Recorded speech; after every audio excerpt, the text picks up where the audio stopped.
Քաղաքական ակտիվությունն են փորձում այսպես մեղմել, դրանով ձեզ իզոլացնել։ Կարծում եմ այո, այսպես չգերագնահատելով իմ անձը, բայց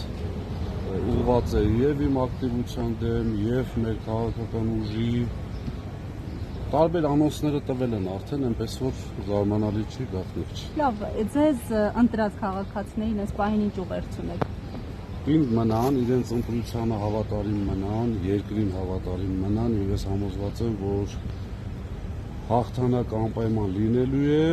ինչ վերաբերում է մեր այն քաղաքացիներին, ովքեր ձայն են տվել փոքրիկ խմբակին, համոզված եմ, որ մոլորության մեջ են, իրենք էլ են մերը եւ ունենալու ենք անպայման շատ ուժեղ Հայաստան, որպեսզի այսպիսի բաներ չլինի։ Պարոն Ղազինյան, Ձայնագրության մեջ նշում են, որ Ղազինյան դավոն 1.400.000 դրամա տվել է Արմանին։ Կպարզաբանեք նախ դուք եք Ղազինյան առանցք ճանաչում եք ձայնագրության մեջ։ Արմանը ով է։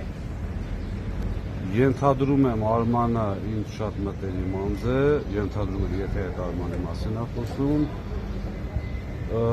որևէ գումար որևէ մեկին չեմ տվել, ինչ վերաբերվում է ձայնագրությանը, դուք էլ եք տեսնում, այնտեղ գլխավոր դերում Մաքրուին է, միշտ այս հումորով ասում եմ, լավա չեն ասում, ասել այս 1.4 ուրիշ բանի վրա չծախսեք հանգարցա, միայն ընտրակաշառքի գումարը, այսինքն չկա այստեղ իրավական ոչ մի։ Գումարի մասին է։ Չկա այդպիսի գումար, ես չգիտեմ ով ում ատվել ինչ տարել, չկա այդպիսի գումար։ Նախ եթե անգամ տեսականորեն դա տրված լիներ, ինչ է նշանակում, ես մտել եմ տարածք կամ տվել եմ գումար ինչ-որ մեկին, ասել եմ սա ընտրակաշառքի գումար է, աբսուրդ է։ Պարոն Ղազինյան, ենթադրում եք, որ կկալանավորվեք անձնամխելիությունից զրկելուց հետո։ Եթե տանեմ միջնորդություն։ Որևէ մեկից որևէ իրավական բան չեմ սպասում, որևէ մարմնից, նամանավանդ այս շակերտների մեջ անկախ մարմնից, այնպես որ